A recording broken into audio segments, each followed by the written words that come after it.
All right, good morning, everyone. I hope everyone is having an excellent policy orientation. I know that this one has been especially interesting, and there's actually been some very exciting panels going on. It's probably one of my favorite policy orientation events so far. Speaking of interesting and exciting panels, we have a very spirited discussion set to begin on local control and local liberty. But before we get there, let me quickly introduce myself. I'm James Quintero. I'm the director of the Center for Local Governance. Together with my colleague Allegra Hill, there in the back. Raise your hand, Allegra. We help advance conservative change at the local level. And we do that with cities, counties, school districts, and special districts. Although we are only about 2 years old, I would say we've had a good amount of success. I think there's a lot of reform that still needs to be done, but it's exciting to see conservatives engage at the local level. Now, one of the challenges that I've come to observe is that effecting change is somewhat difficult in Texas because of the concept or the perhaps the misuse or misapplication of local control to sometimes justify bad policy. Now, a great example of this happened during the last legislative session. What you saw was a movement by members of the Texas legislature to rein in the growth of property taxes, doing so by limiting the amount of property tax revenue that a city or a county could collect from one year to the next. Now, in response to this policy proposal, what you saw was almost a rebellion among your big city mayors. They formed a group by the name of the M10, and they effectively made the argument that local control was more important than property tax reform because communities needed to be able to dictate the amount of property tax revenue that was coming in. A very interesting discussion, very interesting debate that happened. Ultimately, conservatives were not successful, but I think we have some good momentum heading into the next session on property tax reform. All of which begs a few particular questions. What comes to mind is at what point does local control become local tyranny? And does the legislature have a responsibility to rein in those excesses? Now, to help me answer some of those questions, I've got a very good and qualified panel here of experts, very good policy professionals, and our first panelist is Senator Bob Hull, who is ranked at the top of all legitimate Texas conservative organizations, including Texans for Fiscal Responsibility, Texas Right to Life, Eagle Forum, Concerned Women for America of Texas. He graduated from the Citadel in Charleston, South Carolina, with a degree in electrical engineering and received a regular commission as a second lieutenant in the U.S. Air Force. And after watching him perform in the last legislative session, I can say he is definitely one of my favorite legislators. Please help me welcome Senator Bob Hull.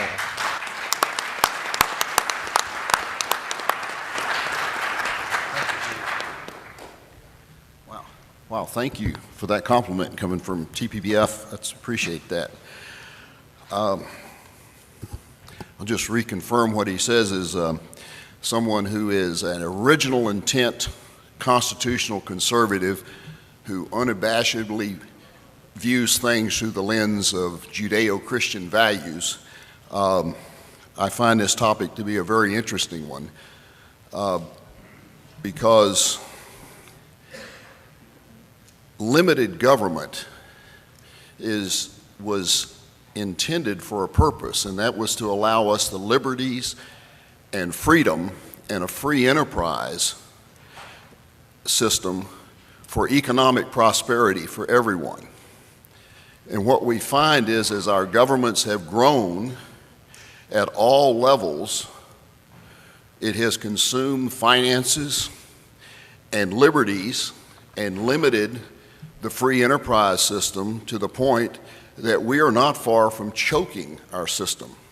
where we look at constantly a 2% growth in an economy, and we look at why that is, we can find that the root cause or limiting of that is government regulations. Government regulations that inhibit competition, that are a burden to businesses, whether they're large or small.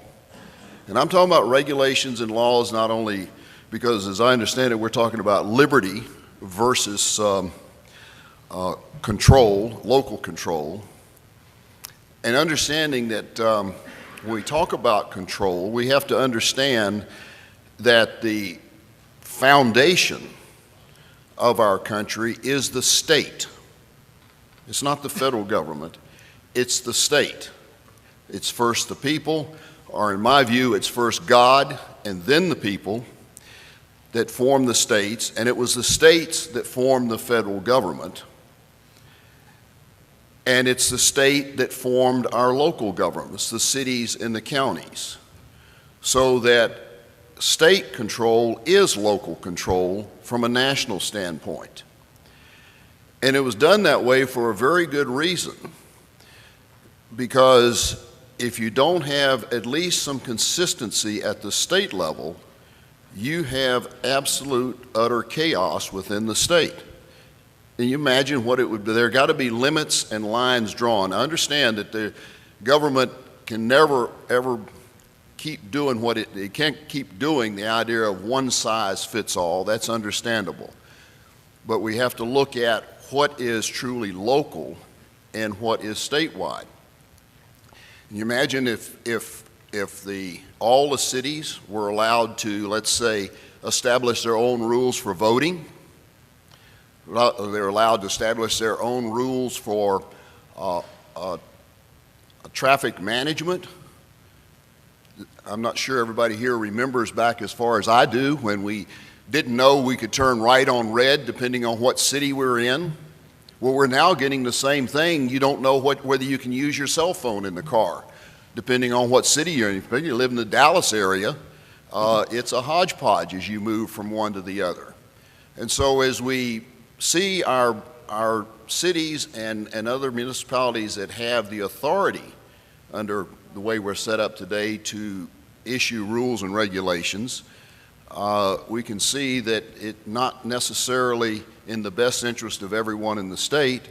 When we take a look at some of the things that come about, such as bag bans, which has been shown over and over again that is very, very unhealthy for people and has absolutely no environmental benefit to it, yet it has caused a great deal of grief for people and further restrictions. We have the issues of, as technology has changed, we have Uber, which has brought a whole new dimension from getting from one place to the other within a city. And people come up and say, well, they need to operate to the same regulations. And I say, yeah, that's right. Everybody needs to operate to the same regulations. Let's get rid of some of those that we have the taxi cabs operating under now and let them operate in a free enterprise system. I say, but what about background checks? Folks, if you look at the record, there are more taxi cab drivers assaulted by passengers than passengers assaulted by taxi cab drivers. Let's require a background check for a passenger before they get into a vehicle. You know, some of these things just absolutely don't make sense. And then when you have rules that are created at a local level that have a statewide impact and impact property rights, you have a system that's running kind of out of control. Take the fracking ban in Denton, where a group of people wanted to take away the property rights of people with no compensation. That was this was what they were doing. Not to mention the economic impact it had by billions of dollars of restricting one of the natural resources that Texas has been blessed with. So we have to look very carefully at what authorities governments have at any level to limit our liberties and our freedoms, because they have huge impacts that are the unintended consequences of many of the do-gooders and special interest groups.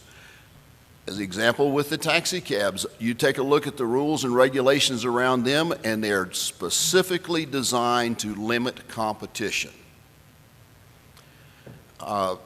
So as we move forward in this, what we need to be looking at is what are the benefits, and make sure that we look at what the unintended consequences are of excessive regulations or regulations in general, because the downside of many of these is far more detrimental than the perceived or published benefit. So I'm one who comes down very strong on the side of smaller government, and when it comes to items like the property taxes, I've said this for a long time, at no level in Texas do we have a revenue problem. What we do is we have a spending problem. We spend too much on too many things that government actually has no business spending money on, being involved in, getting involved in causing businesses to have to spend money or to run their businesses with dictating how they can rent their apartments or their houses, how they can expand their business and how they can operate it. That's not the government's job. The government's job is to protect the people. That's the government's job. All of these other things that government has decided to get its finger stuck into has nothing to do with protecting the people or protecting our liberties and freedoms. It has nothing to do with growing the economy. The government is there to make sure that we're protected from enemies from abroad and from bad people internally, and that we take care of those that would do harm to others.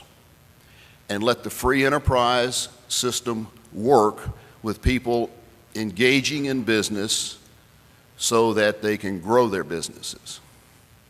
So I will come down very strongly on the side of liberty and freedom as opposed to control, whether it be at the local level or at the state, that does not relate directly to the protection of the people. Thank you.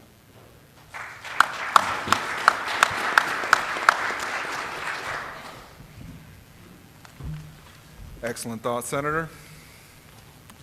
Our next panelist is a good sparring partner of mine, and although we don't always see eye to eye, I would say that Luke has proven himself more than capable in the policy arena, very knowledgeable on the issues. Luke Metzger is the founding director of Environment Texas. He regularly testifies before the Texas legislature and appears frequently in the media. His essay, Polluting the Brazos, Sullying the Soul of Texas, was chosen for publication in the college textbook, The Longwood Guide to Writing. If you would, please help me welcome Luke Metzger.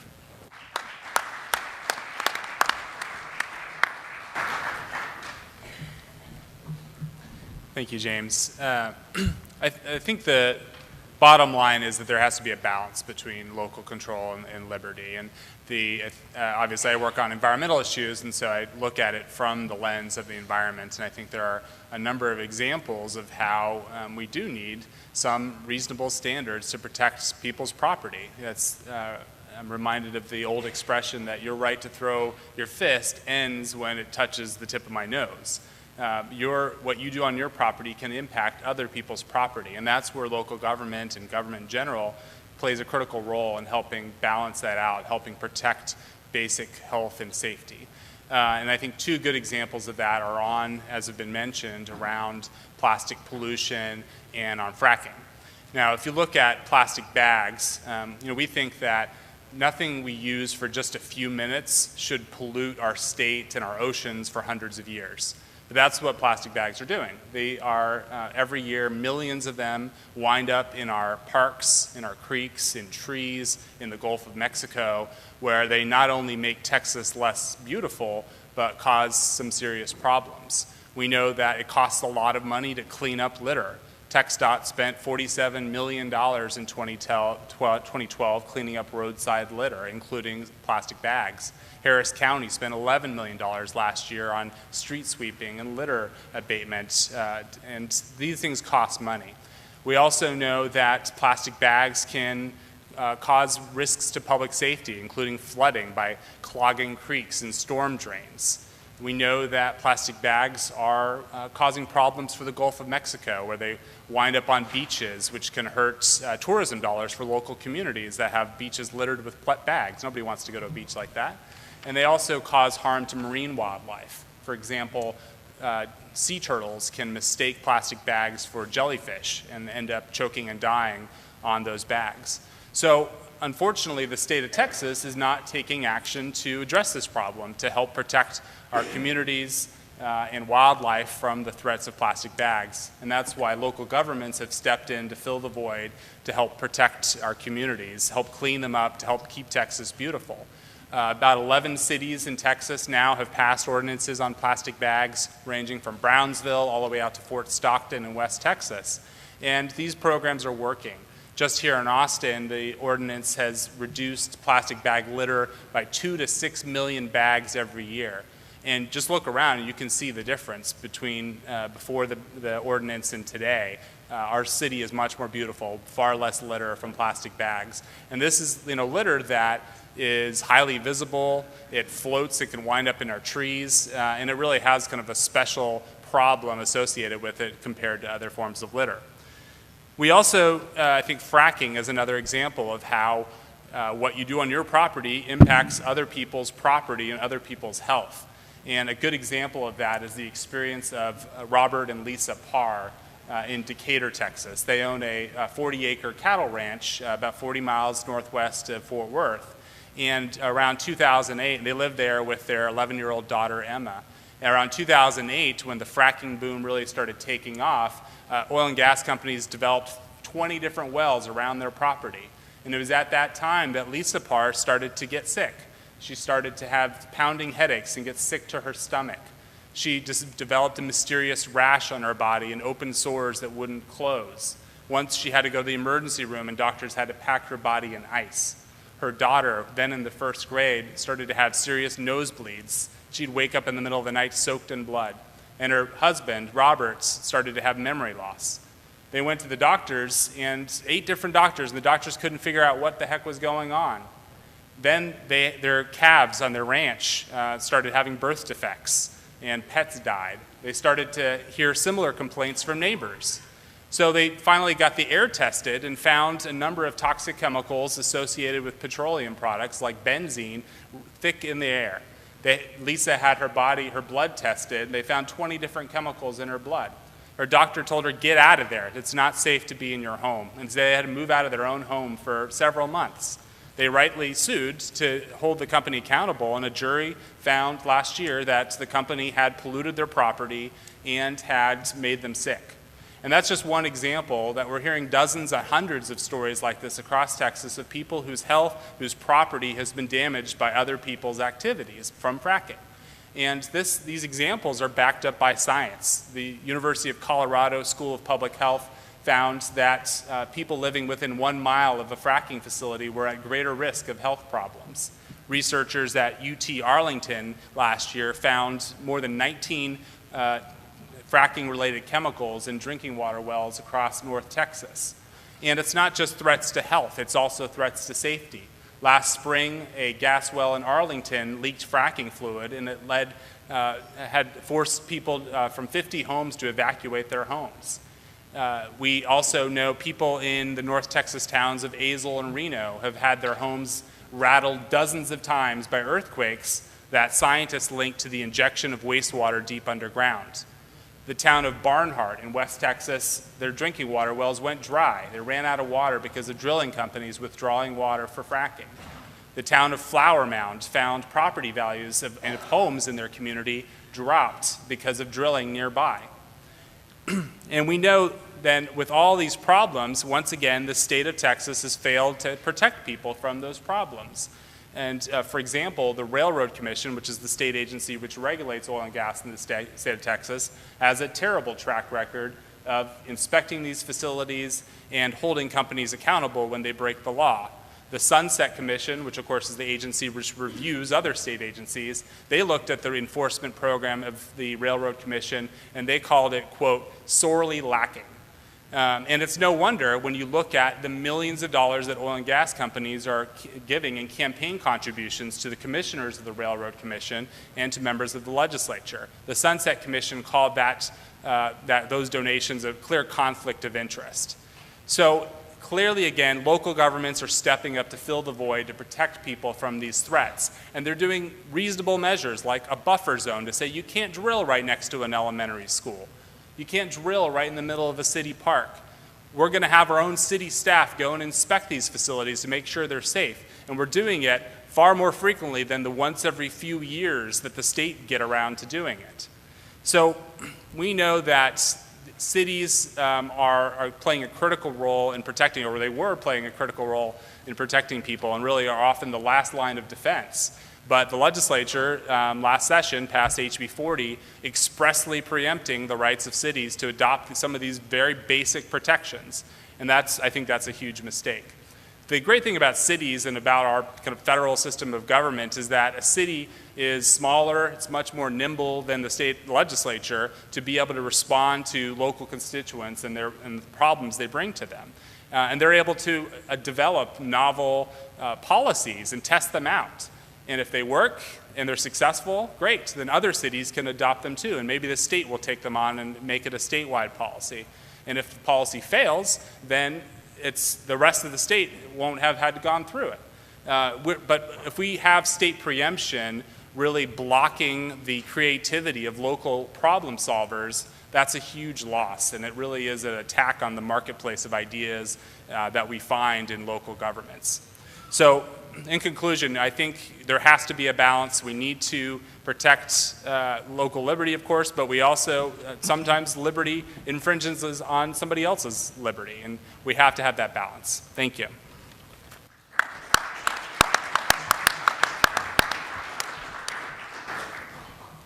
Very interesting. Thank you. Our next panelist is a strong voice for liberty in the Texas House, and also another favorite of mine to watch in action. Representative Rinaldi was elected to House District 115 in 2014 to represent the northwest portion of Dallas County. Representative Rinaldi sits on both the Committee on Business and Industry and the Committee on Agriculture and Livestock. He is currently a commercial litigation attorney and a strong advocate of tort reform in the legal community. Please help me welcome Representative Matt Rinaldi.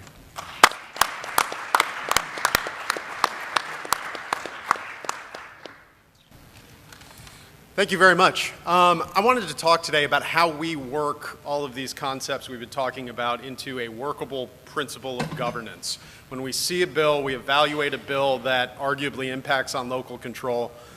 How do we evaluate that bill and the balance between liberty and local control? A very important issue, the infamous Governor Abbott quote, which he was exactly right in saying Texas is being Californianized, and you may not even be noticing it, by bills that impact us on a local level. Bag bans, he said, fracking bans, tree cutting bans. We're forming a patchwork quilt of bans and rules and regulations that's eroding the Texas model. I think that's absolutely right. So the question we usually get is, oh, isn't this hypocritical? Because we're for states' rights as conservatives, but when it comes to local control, sometimes we want the state to intervene.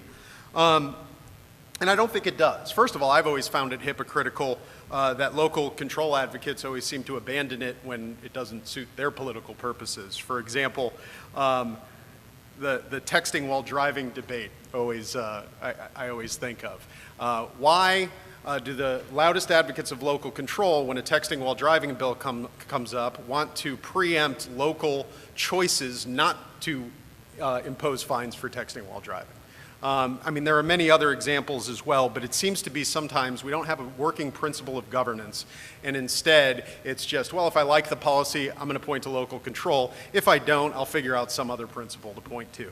And that's not the way we should be looking at these issues. In reality, any law that we pass that has statewide applicability infringes on local control. So that can't be a trump card. It can't be the absolute principle of governance that we can point to at any point in time. It's a good guideline, but it's not absolute. It's not a trump card. So what I want to talk to today is, first of all, the rule of law when it comes to local control issues, which Senator Hall touched on, and the fact that local control is not an absolute principle of governance, so when is it trumped? First of all, local control has many benefits. We all acknowledge that. Many government-mandated one-size-fits-all approaches just don't work at a local level. Public education is best worked on a local level. Zoning, fire codes, many traffic regulations, all best on a local level. So, you know, what's the rule of law that tells us that on a state level, policymaking is better done in some instances? Well, first of all, it is a rule of law, as Senator Hall said. The states created the federal government and the local government. But oftentimes when you're in a policy debate, that isn't necessarily the most compelling thing. So we need to explain why. Why is that the case? I was thinking back to when I was talking to one of my colleagues in the legislature. It was late one day, and we've been working for a long time, and I was going up to the mic to talk. And my colleague mentioned to me, and he goes, "You're not going to Constitution land, are you?" And I said, "I may go to Constitution land." But I also got from him that he didn't want to talk about the constitutional arguments for an issue without the answer of why. Why is that the best principle of governance? We have the best governing document that the world has ever seen. So whenever we do make a constitutional argument, a structure of government argument, we should be able to explain why this makes people happier. And in this case, we get it from our founders' writings. Madison wrote in Federalist Number 10 about the danger of factions, right? And we often learned about it in political science class, factions as lobbyists or interest groups. That's not really what he meant at the time. When he was talking about factions and interest groups in the Federalist Number 10, what he was talking about was the dangers of just really amped up groups of people. And that's exactly why the state government is more immune to that pressure than local governments are. I mean, if anybody who's been to a city council meeting can see that when there's a big issue that hits the city government, as crowds of people flood in to the city council meetings, and city councils haven't seen this level of interest before. City governments are very, very influenced by amped up groups of people. And that's exactly what Madison was talking about in Federalist Number 10, which is why the state government, more immune, is often best at setting those policy prescriptions. So what are the governing principles that the state government should look to when it's deciding whether to preempt local control? Well, the first, I think, is important. The first one isn't liberty. The first one is where it creates an unworkable patchwork of regulation. You know, some traffic regulations, speed limits on a particular street are best done at a local level. But when you're talking about, say, texting while driving bans, how are you to know when you move from one city or one county to the next whether or not what you're doing is illegal? Second Amendment, that implicates liberty, but it also implicates a patchwork of regulation. If I'm carrying a handgun in one city and I move to the next, am I supposed to search on the internet every single time I cross a city line? And that would arguably implicate the texting while driving ban too, so you don't want to do that. But you get my point. So the first thing I always ask is, local control implicated, yes. Would it create an unworkable patchwork of regulation? If yes, then it's a state issue and we should regulate it at the state level. The second one is, does it implicate a liberty interest? Because liberty trumps local control. And when I talk about liberty interest, I'm not talking about enumerated constitutional rights, not something you would go to court for necessarily. You know, bag bans may not infringe on fundamental constitutional rights. But if you remember in the Ninth Amendment, they talk about rights retained by the people. the very never cited Ninth Amendment. But when we talk about rights retained by the people, what are we talking about? Well, we're talking about these liberty interests that it's up to someone other than the judiciary or some body other than the judiciary to protect.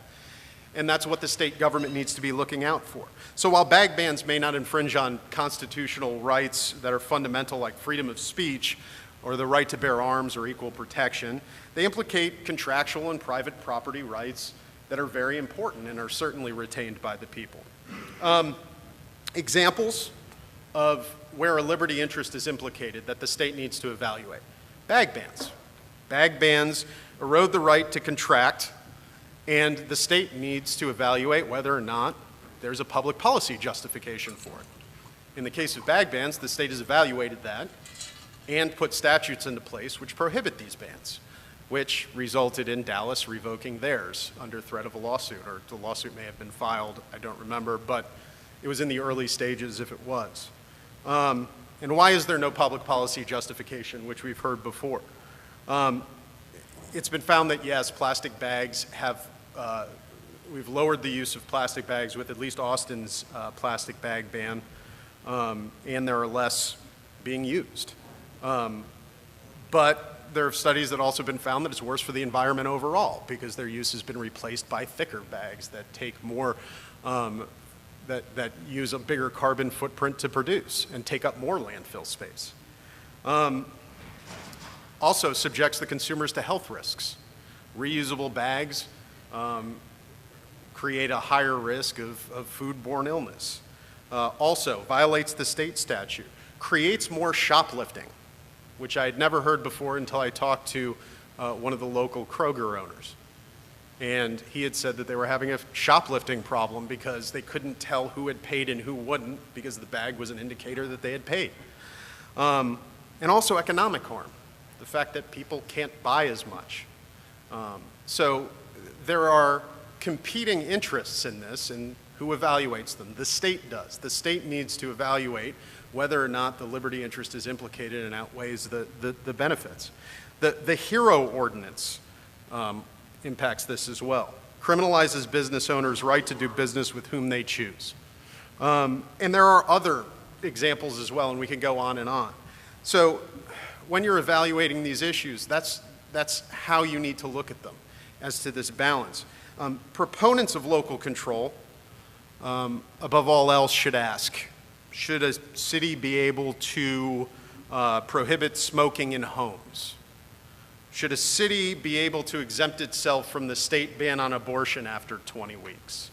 Should a city be able to exempt itself from the state ban on dog fighting?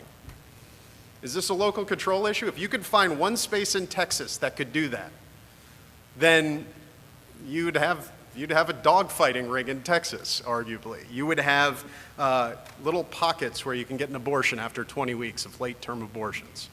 We don't believe that. We believe that the state needs to look at the liberty interests involved and protect liberty where it's warranted. The superiority of liberty over local control, nothing new. It's applied on a federal level in perspective with the federal government's relationship with local governments, for example.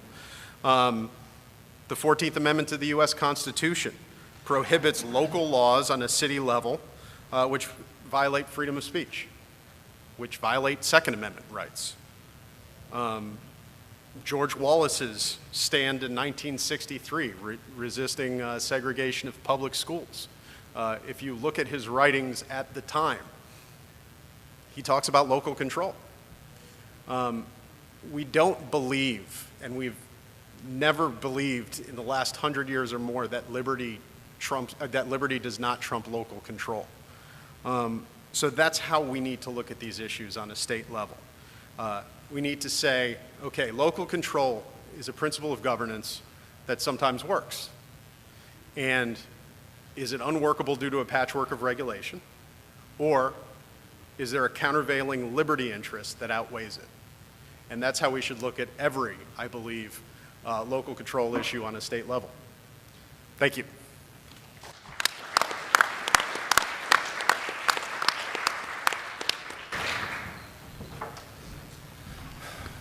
for everyone wondering where Senator Garcia is, she's attending a funeral for a family friend, so our thoughts and prayers are with her.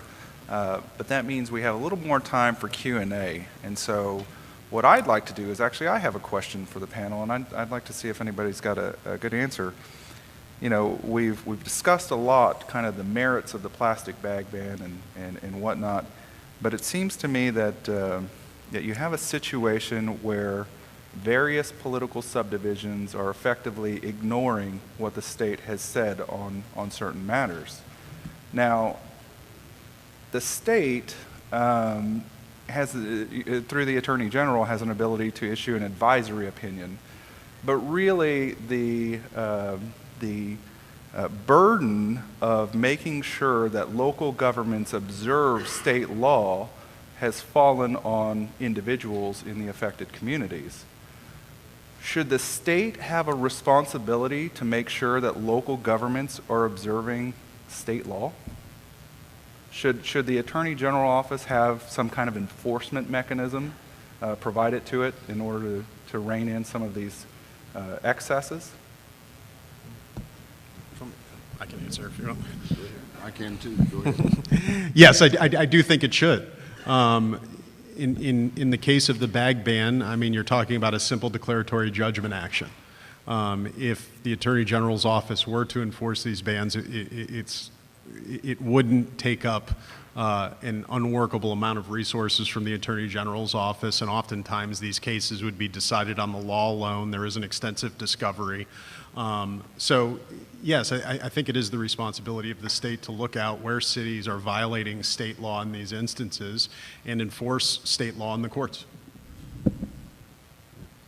Oh, I agree completely, and I think unfortunately, in the past, the state has managed to pass a number of laws in which there was no recourse to enforce them. We currently have one right now that says that a lobbyist cannot hold an elected office. But for years, we have had a lobbyist in elected office.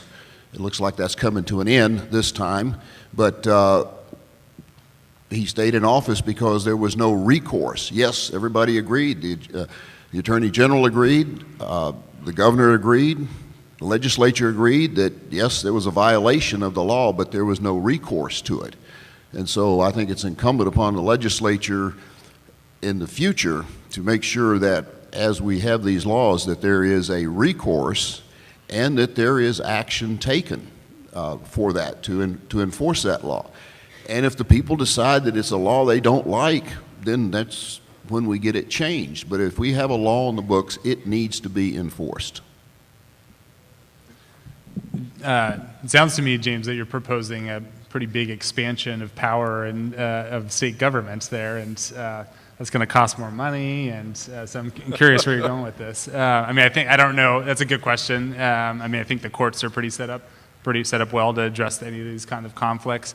I think just to address your point about plastic bag bans specifically, the Attorney General opinion found that it suggests that a ordinance would be in conflict with state law if they only adopted it for solid waste management purposes. If they had other reasons for adopting it, including litter control, keeping their parks clean, all those kinds of ordinances appear under his opinion to stand up.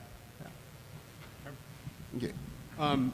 Well, first of all, it wouldn't be an expansion of state government. For example, in the example that Senator Hall used in terms of enforcing when somebody's serving in office illegally, the Attorney General already has exclusive jurisdiction to remove someone from office in an action that's called a quo warranto action. So he already has that power. It's not an expansion of government. Regarding the AG opinion, you are correct if it's a ban. If it's adopted for solid waste management purposes, which would arguably include bags in a park, solid waste, managing it. But in regards to a tax or a surcharge like Dallas, there isn't that qualifier in the law. So any tax or surcharge is going to be illegal regardless of the purpose. But the thing is, most of the cities that have enacted it have admitted in many public statements that it's for solid waste management purposes. Well, just to kind of expand, since we brought up the bag ban, that's kind of a popular thing to talk about here. It's typical of of trying to go after the symptom instead of solving the problem. The problem of littering, we already have laws on the books. So one more law is not the answer to solving a law that's not already being enforced. And the other, to talk about banning an activity when it's not the activity itself, but the results of it. In a time with the bags when they used to be non-biodegradable, they last for an awful long time, that's different than today, which I think most of the plastic bags out there, at least the mess I found in my garage from some I had that were just a year and a half old, disintegrated, and weren't even in the sunlight.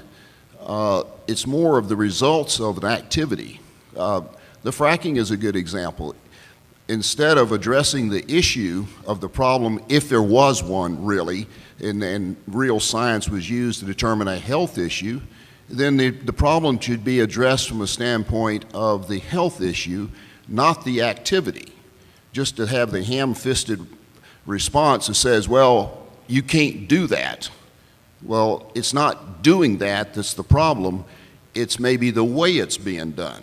And so we need to be more careful at looking at the way we implement rules so that we solve the problem, don't just create a law that goes after the symptom. Can I respond? Yeah. But Senator, at least HB 40 goes far beyond that. It doesn't just say you can't, prohibits cities from saying you can't do that. It says it expressly preempts city ordinances from regulating like how you do it, like buffer zones, saying you can't drill near a home or near schools or in parks. That preemption went far beyond what you're saying, including and sweeping up in it many reasonable things that I think most people would agree are proper protections for especially vulnerable populations like children or nursing home residents or other people like that. All right, now that I've sufficiently stirred them up, I want to ask if anybody in the audience has a question. Mr. Don Dixon? There's a mic coming right there. Thank you, panel. Very good discussion. I certainly enjoy that. From a business standpoint, from a businessman standpoint, when I hear the word local control, I see it, they use it very liberally. Uh-oh, they're coming after my liberty, or they're going to raise my taxes. So I get very nervous when I hear that word, because they use that to overstep their bounds. Local government. In part and parcel, these local governments have the authority to tax. And whenever they use that tax money to hire lobbyists to promote those very things that I don't want, I think that's the wrong use of our money. So have any of you all studied this in also conjunction with the local control issue? Panel, have any of you looked at the issue of taxpayer-funded lobbyists and how they're used to influence the trajectory of all of this? Yes, I was co-author of a bill that would ban taxpayer-funded lobbying.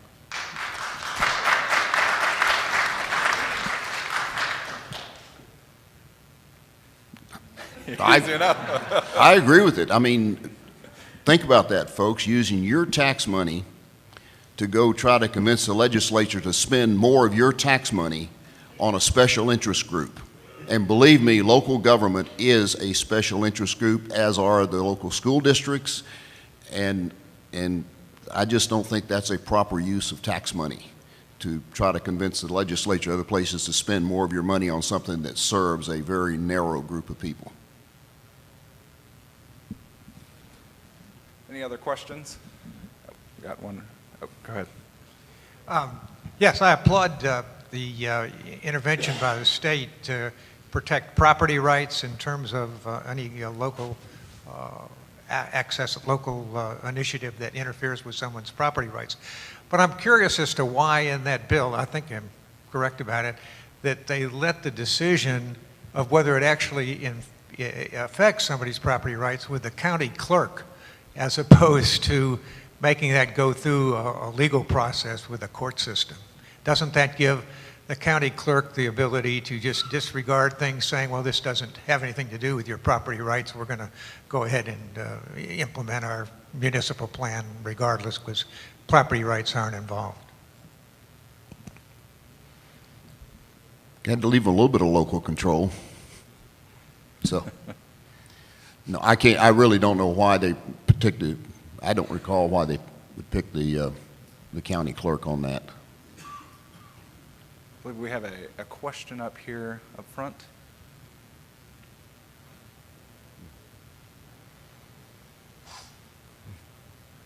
Mr. Metzger, you were talking about the many wonderful benefits of bag bans.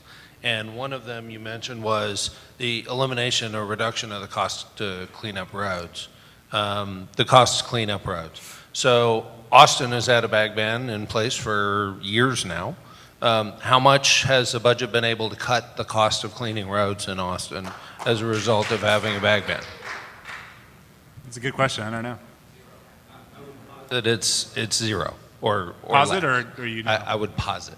Okay. Yeah, I don't know. That's a good question. We should look that in. Certainly, plastic bags aren't the only form of litter, and we have, you know, and one good thing I would like to. If you're saying it would reduce costs, I would argue that you should be able to defend that it has reduced costs. Yeah, fair enough. I'll look into that. Yes, ma'am. Regarding our property rights, what would it take to get HUD under control? Well, you can elect Ted Cruz as president. Yes, elect Ted Cruz as president. That'll be the first good step. Not only HUD, but the IRS and the EPA will be right in that same basket. We have a question over. Well, panel, we're going to end a little early, but we got one more over here.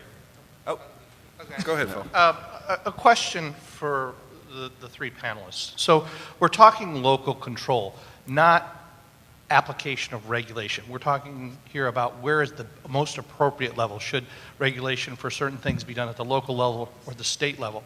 If Environment Texas is taking a position at that they think local control is the right level, are you saying the state shouldn't be regulated? There should not be a state ban anywhere? It should only be done at local levels? Or is your position that any level it can be regulated at is what you're looking for?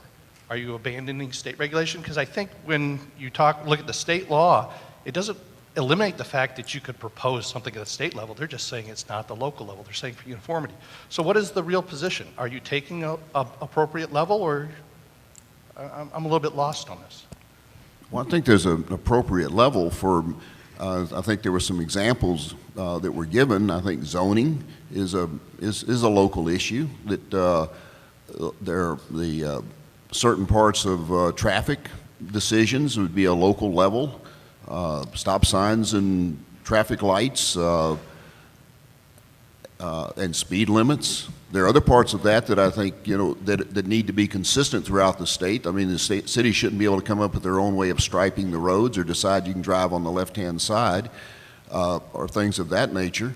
They're, you know, those things that carry us from, because we're a very mobile area. I mean, it's not, people don't live in the city and never go anywhere anymore.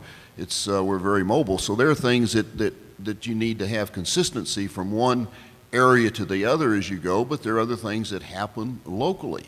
The size of the school building and where it's located. I question the sanity of some of the school districts and how much money the people allow them to spend on the mausoleums that they build, but that's their decision to make. That's not one that necessarily should be at the state level.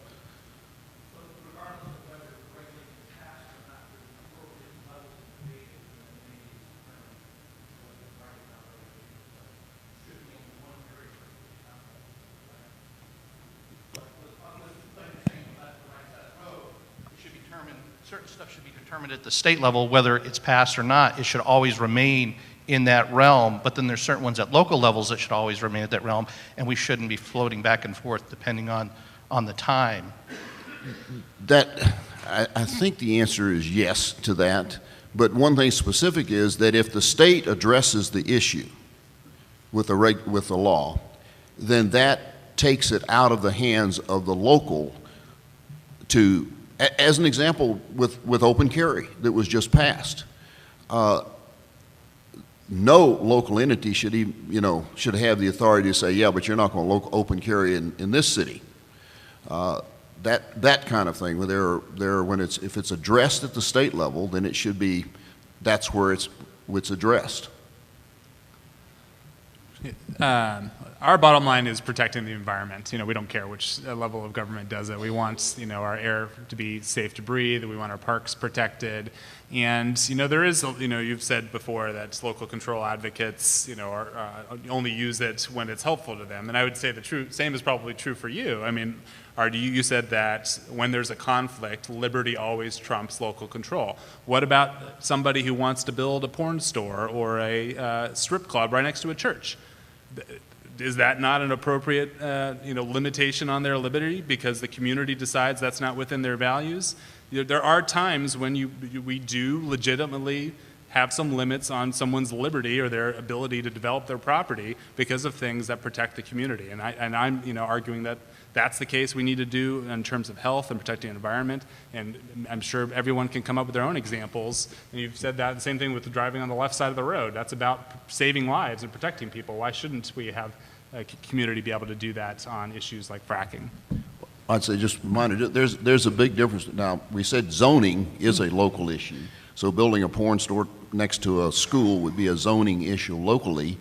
But stopping someone from building that kind of a place next to a school is somewhat different than prohibiting someone to get their property value, which is the minerals that are within it.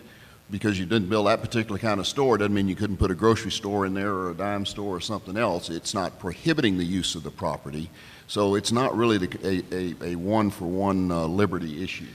Well, I think the important thing, and you bring up a good point, and this might be a good thing to conclude on also, there is some degree of subjectivity in what exactly constitutes a liberty issue and when it outweighs the local control issue. But the point is we should at least be having the debate in those terms rather than just randomly screaming local control like it's a trump card and then on another issue just being quiet. We should at least have the debate in that term. And I think that adds to the whole process and it adds to the discussion if we can do that at least. And by the way, I've been around the legislature for a little while now. This is the first time that I can ever remember local liberty, this conversation about local liberty ever taking place. So I think, we as conservatives are moving the conversation in the right direction. It's just how we advance it further. Questions? Well, with that, folks, let me thank the panel for their time today, and also let you know that this conversation is going to continue online. Texas Public Policy Foundation just launched its local government website called thinklocalliberty.com. We'll be posting a lot of this local liberty stuff online, so I encourage you to visit it, like it on Facebook. Please help me thank the panel